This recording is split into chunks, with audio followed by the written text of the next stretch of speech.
Have a seat.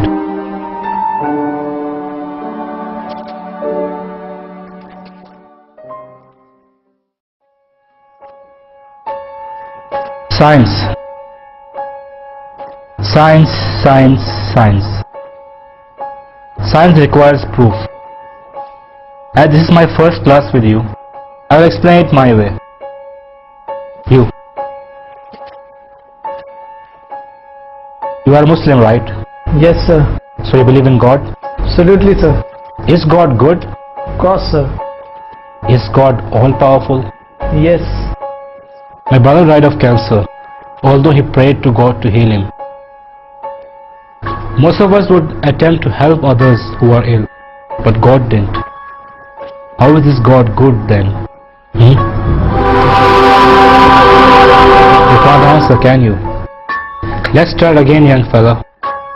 Is God good? Yes, sir. Is Satan good? No. Who created Satan? That's right.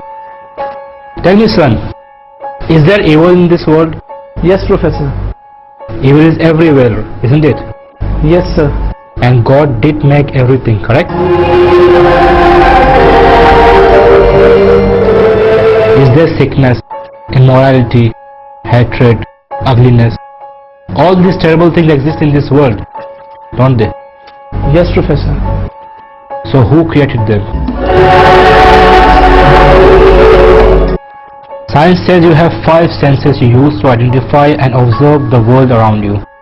Tell me, son, have you ever seen God? No, Professor. Tell us if you have ever heard your God. No, Professor. Have you ever felt your God, tasted your God, smelt your God? Have you ever had any sensory perception of God for that matter? No, I'm afraid I haven't. Yet you still believe in Him. Yes, Professor. According to empirical, stable, demonstrable protocol, science says your God doesn't exist. What do you say to that, my son? Nothing. I only have my faith. Yes, faith. And that is the problem which science has. Professor, is there such a thing as heat? Yes. And is there such a thing as cold? What kind of question is this? We all know there is cold. No, sir, there isn't. You can have lots of heat, superheat, mega heat, white heat, little heat or no heat, but we don't have anything as cold. We can hit 458 degrees below zero, which is no heat, but we can't go any further after that. There is no such thing as cold. Cold is only a word we use to describe the absence of heat. We cannot measure cold. Heat is energy. Cold is not the opposite of heat, sir, just the absence of heat. What about darkness, Professor? Is there such a thing as darkness? Yes, what's night if there isn't darkness? You are wrong again, sir. Darkness is the absence of something. You can have low light, normal light, bright light, flashing light. But if you have no light constantly, you have nothing. And it's called darkness, Professor. In reality, there is no such thing as darkness. If it is, you would be able to make darkness more darker, wouldn't you? So what's the point you're trying to make, young man? Sir, my point is your philosophical premise is flawed. Flawed? Can you explain how? Sir, you are working on the premise of duality. You argue that there is life and then there is death. A good God and a bad God. You are viewing the concept of God as something finite, something we can measure. Sir, science can't even explain a thought. It uses electricity and magnetism, but has never seen, much less fully understood either one. You view death as the opposite of life, is to be ignorant of the fact that death cannot exist as a substantive thing. Death is not the opposite of life, just the absence of it. Now tell me, Professor, do you teach your students that they evolved from apes? If you are referring to the natural evolutionary process, yes, of course I do. Have you ever observed evolution with your own eyes, Professor?